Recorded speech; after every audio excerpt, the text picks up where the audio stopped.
kara orduları yok. Kara ordusu indiremeyecekleri için buradaki herhangi bir etnik grubu veya bir yapıyı, bir grubu, ideolojik grup da olabilir bu. Bunları kullanarak olmayan kara güçlerini ikame edecek bir aparat arıyorlar. Savaş başlar ama savaş kendi kurallarını kendisi koyar. İran zaten buna hazırlanıyor 30-40 yıldır.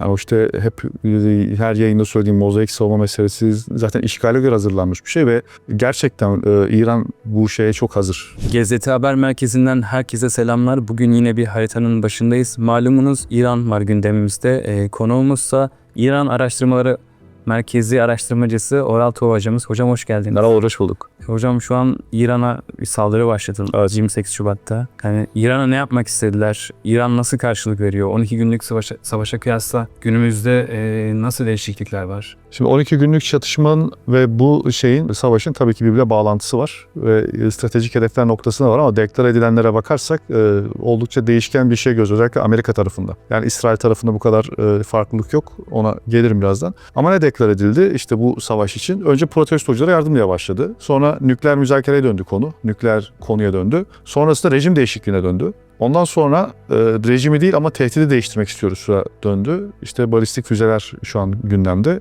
Yani stratejik hedef noktasında yani ne hedefleniyor noktasında bayağı bir kafa karışıklığı olduğunu görüyoruz Amerika tarafında hususen. Ama nacizane fikrim ve İsraillerin yaptığı açıklamalara bakıldığında İsrail'in bu konuda kafası net. İsrail iki şeyden birini istiyor. Ya yapabiliyorsa rejimi değiştirmek ve İsrail'le uyumlu bir İran yaratmak ya da bunu yapamıyorsa bile istikrarsız bir İran yaratıp kendi iç işleriyle uğraşmaktan altyapılarını tamamen kaybetmiş ki bu 2006 Dahiye doktrini şeklinde Lübnan için, Hizbullah için düşünmüşlerdi. Bu şimdi İran ölçeğinde yapmaya çalışıyorlar. İşte 91'de de Irak'ta zaten bu yapılmıştı. Saddam Hüseyin'e işte Çöl Fırtınası operasyonu yapıldıktan sonra 2003'e kadar Irak kendisine gelememişti. Sürekli olarak iç karışıklıklarla uğraşmıştı.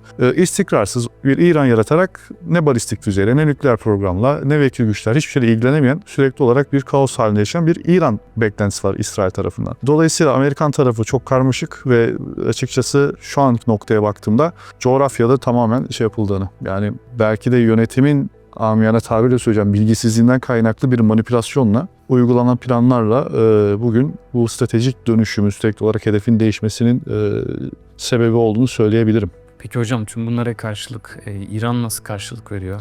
Şimdi olay şöyle başladı. Harita üzerinden devam edelim dışında.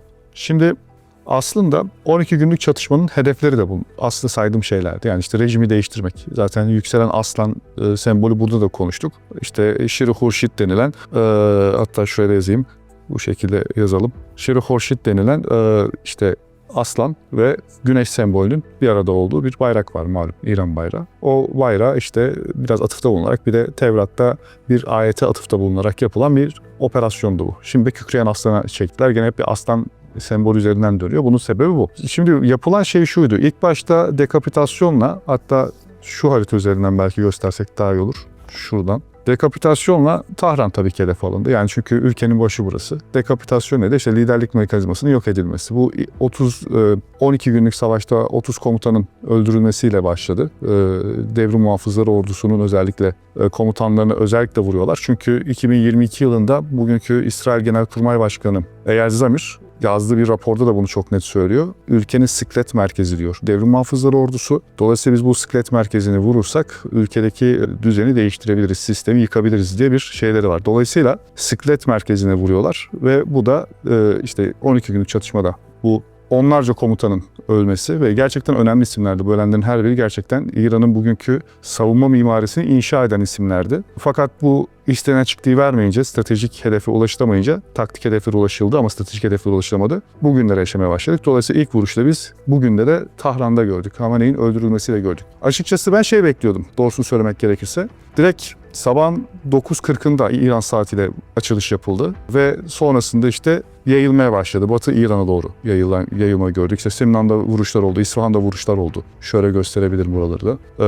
Ama genelde Tahran ve Batı İran hattında bir vuruş şeyi var. Ama buna gelmeden önce şunu söyleyeceğim. Şimdi dedim ki saat 9.40'da Hamenei'yi vurmuşlar toplantı halindeyken. Tabii biz bunu ilk anlarda anlamadık. Yani sabah 9'da bir operasyonun başlaması bana ilginç geldi. Sebebi şu, İranlılar süreç boyunca zaten şeyi söylediler. Biz bu işi bölgesel savaşa çekeceğiz. Yani biz bu işi ne tedbir alması gerekiyorsa Amerikan üsleri dahil olmak üzere hepsini, yani bugün yapılan şeyi yapacaklarını söylemişlerdi zaten. Ve ellerindeki füze kapasiteleri çok net bilinemiyor. Yani ne kadar füzeleri var, kaç silosu var vesaire. Bu noktada da 12 günde de zaten yanıldıklarını daha sonra ifade etti çeşitli İsrailli ve Amerikalı güvenlik elitleri.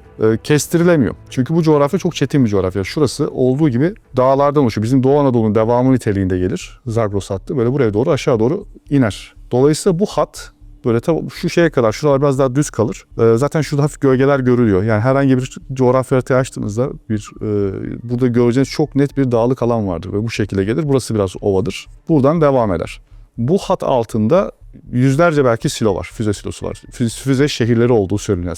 Şehir altı şehirleri olduğu söyleniyor. Şimdi haliyle buradaki kapasitenin ne olduğu tam bilinmediği için 9.40'da düşük yoğunluklu nispeten başlayan bir çatışmanın hızlı bir şekilde İran'ın cevap verebileceği düşünülebilirdi. Ben şunu bekliyordum. Gece operasyonu gene başlar ve çok ağır bir şekilde 91'deki çöl fırtınası gibi binlerce sortinin olduğu bir konseptle bu işe girerler diye düşünüyorum. Çünkü Amerikan hava askeri doktrininde de, hava kuvvetleri doktrininde de bu vardır. Bu mesele vardır. Ama böyle olmayınca açıkçası ne olduğunu ben de anlayamadım. Nasıl geliştiğini. Tekrar başa dönersek işte dekapitasyonu önce Hamenei ve yanındaki işte Pakfur'u, devrim muhafızları komutanı. Bu 12 günde öldürülmeyen komutanlardan bir tanesi. 2 tane kaldı zaten oradan geriye. Bir tanesi Tank Siyeri Deniz Kuvvetleri Komutanı. Bir tanesi de Pakfur Kara Kuvvetleri Komutanı. Diğerlerinin hepsi öldürüldü. Bu saldırıda Pakfur da öldü. Şemhani öldü. Ulusal Savunma Konseyi diye şimdi İran'da 2 tane şey var. Yeni kurulan bir tane var. Şöyle söyleyeyim. Şimdi Milli Güvenlik Yüksek Konseyi var. Bunun başında Larijani var. Şu an Ali Larijani var. Bu bütün güvenlik kararları, ülke güvenlik kararlarının alındığı bir konsey. Bütün güvenlik bürokrasisinin hani sevkle idare edildiği diyebileceğimiz bir MGK açıkçası doğrusu söylemek gerekirse. Bunun altına bu 12 günlük çatışmadan sonra Ulusal Güvenlik Konseyi diye bir şey kurdular. Zaten bu anayasal olarak vardı. Yani yeni kurulmuş bir şey değil ama işlevsizleşmişti. Bu İran-Irak Savaşı sırasında kurulmuş bir şeydi. Bunun başına da Şemhani geldi. Ali Şemhani bu isim de daha önce zaten Milli Güvenlik Yüksek Konseyi'nin başındaki isimdi.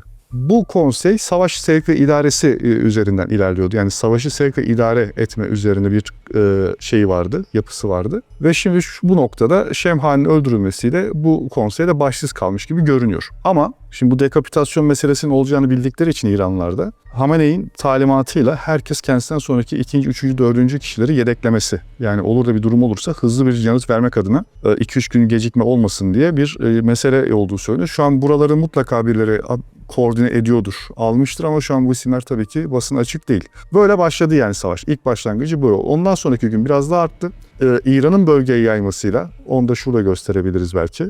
İran'ın bölgedeki üsleri vurmaya başlamasıyla işte Erbil, Kuveyt, Bahreyn, Katar, Birleşik Arap Emirlikleri hatta Umman'da bile vurduğu yerler oldu. Buradaki üsleri vurmaya başlamasıyla birlikte cephe yayılmaya başladı. Şimdi burada ince bir çizgi var.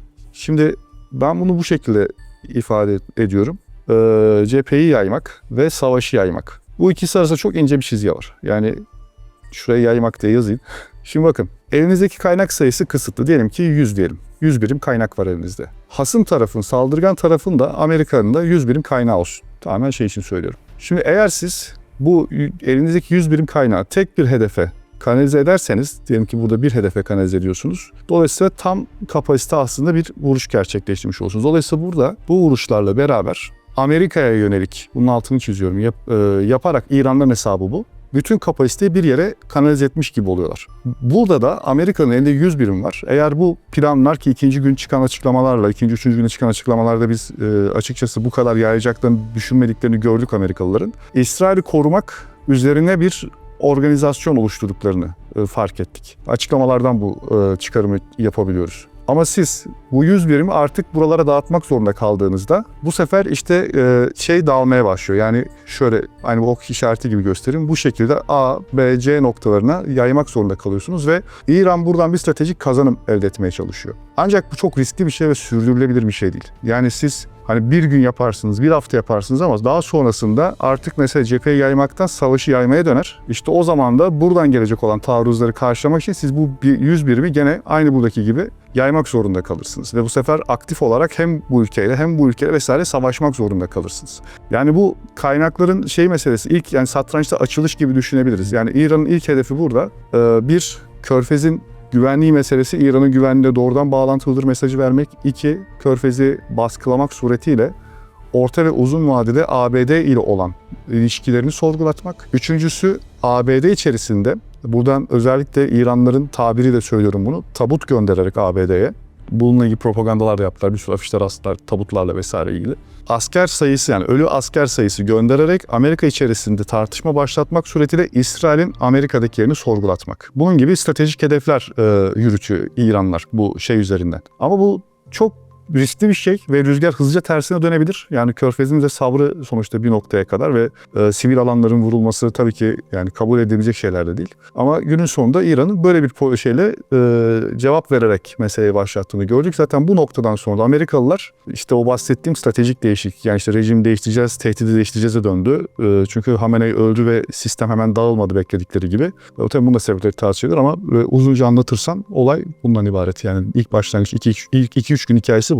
Şimdi Körfez'e saldırılar yapıyor. Bunun dozunu arttırırsa Körfez'in karşılık verebileceğini söylediniz. Aynı zamanda rejim değişikliği olmasa bile aslında bu ülkelere saldırarak kendi ilişkilerini riske atmış olmuyor mu İran? İran açısından. İranlılar zaten bu sebepten sürekli olarak sürecin başından sonuna siz de çok iyi takip ettiğinizi biliyorum.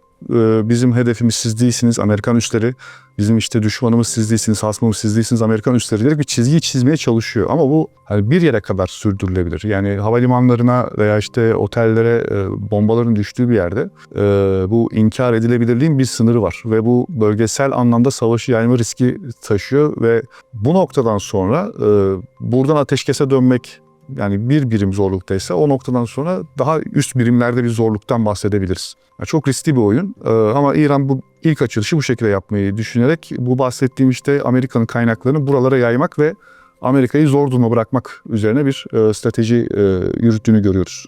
Evet hocam, şimdi İran balistik füze ateşliyor birden çok ülkeye ve bu füze stokları da eriyor. Aynı zamanda İsrail de artık o balistik füze rampalarına yönelik saldırılar yapıyor. Evet. Hatta İran saldırmadan önce önleyici saldırı dedikleri olayla o füze rampalarını imha ettiği söyleniyor. Bazı araştırma kuruluşlarına falan mesela 300'den fazla füze rampasının eksildiği yazıyor. İran füze stoğu erirse yani ne yapabilir? Asimetriye döner. Yani şu an zaten Pezeşkian şeyden bahsetti bugün. En temel füzelerimizin stokları artık yaptı. Daha kapasiteli şeyler yapacağız diye bir açıklamada bulundu.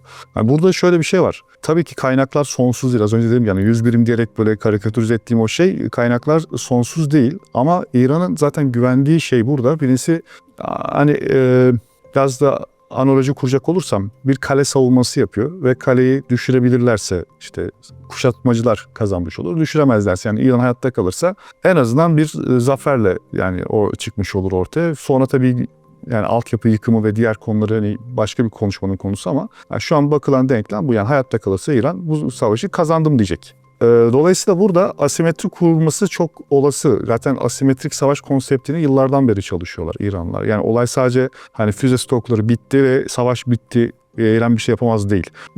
İran'ın coğrafi derinliği var. Yani bölgede derinliği var. Bölgede milis ağları da var. Yani her ne kadar çok zarar görmüş olsa da bunlar. Buradan içerilerden bir yerlerden drone kaldırabilecek bir kişi bulur en azından. Yani da bir grup bulur. Ve o drone saldırısıyla içeriden gene bu ülke içerisinde yapacağı şeylerden belli zararlar da yaratabilir, hasarlar da yaratabilir. Savaşın ritmi düşer. Yani yoğunluğu düşer. Bu şekilde her gün onlarca, yüzlerce füze, drone vesaire görmeyiz belki. Ama bu savaşın biteceği anlamına gelmez. Diğer taraftan tabii ki İran'ın en önemli şeylerden bir tanesi deniz yönü var işin. Burada şimdi yüzey üstündeki bütün gemileri vurmak gibi bir strateji içerisine girdi Amerika. Ama İran'ın burada hem Çin'den aldığı silah teknolojisi var hem de küçük teknelere, çok küçük teknelere patlayıcılar yerleştirmek suretiyle kamikaze tekneler diyebileceğimiz şeyler var. Tank Siri'nin bir deniz besici diye attığı ortaya bir konu var. Gene normal balıkçıyı bile bir besiç güç noktasına getiren bir hikayesi var. Ve yani coğrafi olarak baktığımızda zaten burası baştan başa İran'ın hatta şuraya da katabilirim Yani kontrolünde. Haliyle burayı istikrarsızlaştırması İran'ın hiç çok da zor değil. Yani her defasında İran, yani temel mantığı aslında anlarsak savaşın da İran tarafından nasıl yönlendirildi? Yani bu kadar çok cepheye niye füze fırlatıldı? İşte şu an Hürmüz'deki durum ne? Bunu çok iyi anlarız. O da şu. Şimdi sizin uçak geminiz olabilir. Yani şöyle bölgesel, şöyle göstereyim. Şimdi siz buralara donanmanızı çekmiş olabilirsiniz. Tamam mı? Buralarda üsleriniz olabilir. Bu şekilde bana saldırabilirsiniz. Tamam. Benim böyle büyük imkanım yok. Ben uçak gemisi yapamam. Asimetrik kuruyor. Ben işte yüksek görüntü, işte uydu teknolojine vesaire sahip değilim. Doğru. Benim F-35'lerim yok. Bu da doğru. Hatta herhangi bir uçağım yok düzgün uçabilecek, uçurabileceğim. Bu da doğru. Ama kirpi stratejisi dedikleri bir hikaye var. Aslında bu Tayvan için daha çok şey yapılıyor. Tayvan meselesi için daha çok konuştu ama bana bu şeylerle, üslerle, uçaklarla saldırının öyle bir maliyetini çıkartırım ki, böyle bir fatura çıkartırım ki bana saldırmanın faturasını ödeyemeyeceğin için seni caydırır. Yani böyle bir caydırıcılık. Senin gemine karşı işte benim anti gemi füzem yetişebilir ya da yetişemeyebilir. Ayrı bir konu ki onlar daha kullanılmadı. Yani anti gemi balistik füzeleri vesaire de var İran'ın. Ya da kullanılabilirmiş şartlarda bilmiyorum. Ya da işte üsler kuramam, F-35'im olmaz ama senin F-35'in beni vurmasının yaratacağı maliyet sen ödeyemezsin. Bu sayede o F-35'i tepemde gezdiremezsin. Yani temel şey bu. İran'ın bütün savaş stratejisinin üzerine kurduğu konu bu. Bunu şeyde denediler. Husiler üzerinden. İsrail Gazze'de katliam yaparken burada işte bir maliyet yaratarak bu katliam üzerine İsrail'e karşı bir siyasi baskı oluşmasını dünyadan işte yapması için bir deneme yaptılar. Şimdi benzer bir şeyi coğrafi avantajlarını da kullanarak İran ve burada tabii Körfez'de baskılar kurarak işte az önce bahsettiğim konu üzerinden bir strateji yaratıyor ve kendisinin caydırıcılığını bu maliyeti yükseltmek üzerine götürüyor. Bunun için sadece füze ihtiyacı yok. Bunu anlatmaya çalışıyorum. Yani bir tek füzeyle yapılacak bir konu değil. Bunu birçok şekilde yapabilir İranlılar. Hocam drone'la saldırı yapıyor mesela. Aynı şekilde ya işte Amerika THAAD'la, Patriot'la füzelerin yanında bu drone'ları düşürmeye çalışıyor. Bunun da maliyeti çok fazla dediğimiz gibi. Tabii. Asimetri çok bozuk. Zelenski de şey dedi, bizden yardım istemeye başladılar dedi. Yani Trump geçenlerde işte Beyaz Saray'da Zelenski'yi rezil etmişti. Şimdi ondan yardım istemeye muhtaç hale geldi. Kaderin cilvesi diyelim ona. Yani evet gerçekten böyle bir durum var. Çünkü İran'ın dronlarıyla, şahitlerle özellikle Ukraynalılar çok uzun zamandır başa çıkmaya çalışıyorlar. Savaşın neredeyse başından beri Ruslara bu teknolojiyi verdi İranlılar. Ruslar bunu kullanmaya başladığından beri Ukraynalılar bu konuda ciddi anlamda tecrübe sahibi oldular saha noktasında. Ama dediğim gibi coğrafya çok büyük. İran coğrafyası Türkiye'nin coğrafyasından 2 katından biraz fazla büyüklükte. Yani bence bunu da konuşmamız gerekiyor diye düşünüyorum. Özellikle şu şey üzerinden, harita üzerinden. Şimdi burada şöyle bir şey var. İran nüfusu yani büyük bir ülke ama yani dikkat ediyorsan şu şekilde yayılmış bir nüfus. Hatta şuradan daha çok şu taraf daha yaslanmış bir nüfus var. Dolayısıyla buralar işte Deşti Kevir, Deşti Ulut yani çöllük alanlar şu kısımlar. Buralarda çok böyle nüfus yoğunluğu vesaire yok. Deşti Kevir'de buralar çöl yani ekseriyeti çöl. Dolayısıyla bu yani buralarda böyle çok nüfus yoğunluğu vesaire yok ama bütün zaten yoğunluk bu tarafta. Evet hocam, coğrafya demişken İsrail ve Amerika özellikle Tahran'ın yanı sıra Batı'yı vurdu. Ama şimdi farklı cepheler de açmak istiyorlar sanki. Özellikle kuzeyde bu terör örgütü PEJAK gibi işte grupları sahaya sürmeye çalıştıklarına dair bilgiler geliyor. Onun yanı sıra mesela Belucistan'da da bu Ceyşul Adıl tarzında veya diğer Beluci gruplar var. Onların işte İsrail'e bakışı nasıl bilmiyorum ama sizce farklı cepheler açabilirler mi? Ya ben her şeyden öte şu aşamada hususen savaş sürüyorken ve sahaya da baktığımda bir etnik okumanın çok erken ve doğru olmadığını düşünüyorum. Yani çok spekülatif olduğunu düşünüyorum. Ama insanlarda bir refleks gelişti. Şimdi Suriye sahasından hatırladıkları olaylar, hikayeler, Irak'ta yine hatırladıkları hikayeler üzerinden bir okuma yaparak hani İran'ın da aynı saha gibi şey yapıyorlar. Benzer aslında Suriye, Irak bile çok farklı da İran'da aynı bir okuma üzerine gidiyorlar. İşte Tahran zarar gördü ve hemen buradaki etnik gruplar ayaklanacak ve olay başka yere gidecek gibi bir okuma yapılıyor. Evet, plan zaten buydu. Yani bunu daha önceki videolarda da konuştuk hatta. Plan böyle bir şeydi ama ilk turda da söyledik ya hani Amerika'nın stratejik hedefinin belirsizliği meselesi ve sahayı tanımama meselesi. Çünkü zaten hep yeni bir konu açılıyor yani. Yeni bir mevzu. Ya tabii sahayı tanımıyorlar. Yani gerçekten sahayı bilmeden, yani İsrail için söylemiyorum bunu ama Amerikalılar kesinlikle sahayı tanımıyorlar. İsrailliler de zaten doğru tanımıyorlar. Yani Amerikalılar hiç tanımıyorlar, İsrailler yanlış tanıyorlar. Öyle söyleyebilirim. Mutlaka İsrail içerisinde çok bu işleri bilen değil, bu İran kökenli çok uzmanlar vesaire vardır ama yapılan stratejik hamlelere baktığımda ben, yani stratejik hedeflere neden ulaşılamıyor ve niye bu hedefler, taktik hedeflere ulaşıyor ama stratejik hedeflere, başarılara dönüştürülemiyor sorusunu sorduğumda benim gördüğüm şey burada çok net bir şekilde diaspora söyleminin o kadar çok satın alındığı ki sağdan bir kopukluk var orada da, yani diasporanın anlatısında. Şimdi PEJAK konusuna bakıldığında, yani PEJAK'lar, Belucistan konusuna bakıldığında böyle bir şey düşünülüyor. İşte diyorlar ki buradaki bölge, işte Batı Azerbaycan'ı, Kürdistan vilayetini, Hamedan'ı, Kirmanşah, İlam'ı, Loristan'ı ve Huzistan'ın bazı bölgelerini vurduğu için, şu kısımları, şu altını çizdiğim kısımları vurduğu için diyorlar ki hususen İlam bölgesi, bu Dehloran tarafı şeydir, geçit vardır. Burada aynı zamanda füze siloları vesaire var. Şu iki bölge şeydir. Kuzey Irak geçiş noktasıdır. Buraların vurulmasıyla işte PEJAK'ın önü açılacak ve PEJAK işte gelecek buralarda işte faaliyetlerde bulunacak. Çünkü neden bunu söylüyorlar? Dediğim gibi hiç sahayı tanımıyorlar, ayrı bir konu. İkincisi burada, yani şu nüfus yoğunluğuna bakıldığında burada sadece tek bir etnik unsur olduğu düşünülemez. Yani burası homojen bir Kürt yapısı vesaire, yanlış bir okuma ama bunu istiyor. İşte İkinci sebebi şu, kara orduları yok. Kara ordusu indiremeyecekleri için buradaki herhangi bir etnik grubu veya bir yapıyı, bir grubu, ideolojik grup da olabilir bu. Yani işte mesela halkın mücahitleri de olabilir. Şu an çok İran sahasında varlıkları yok ama bunun gibi biraz Pehleviciler, ki zaten burada bir Pehlevici varlıktan da bahsedemeyiz. Ama yani bir ideolojik şeyler için söylüyorum. Bunları kullanarak olmayan kara güçlerini ikame edecek bir aparat arıyorlar. Peki denizden çıkarma yapabilirler mi? Ayrıca bu Körfez savaşlarında böyle görmüştük.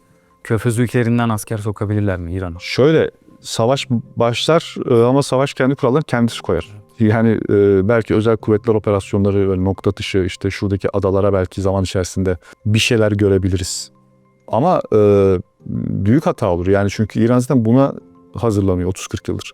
Yani işte hep her yayında söylediğim mozaik savunma meselesi zaten işgale göre hazırlanmış bir şey ve gerçekten İran bu şeye çok hazır. Şimdi de gelir yani. İşgal meselesine hazır. Daha büyük bir stratejik hata olur. Zaten bunu bildikleri için de işte şey arıyorlar. Kendileri için bir kara ordusu, bir aparat arıyorlar. Ama şimdi sahaya baktığımızda şunu çok net söylemem lazım. Buralara yapılan vuruşlar, mesela Tebriz'e de çok vuruş yapıldı. Diyorlar ki işte buradaki Azerbaycan Türklerini ayaklandırmak için. Hayır, böyle bir şey değil. Tebriz, İran güvenlik mimarisinin ana unsurlarından, yani ne denir?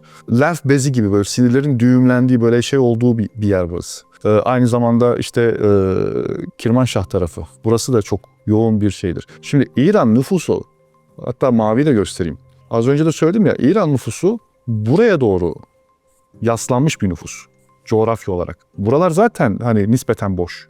Hani Meşet'i saymazsak buralar zaten boş.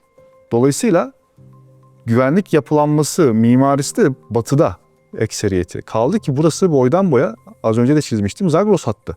Zagros dağları var burada.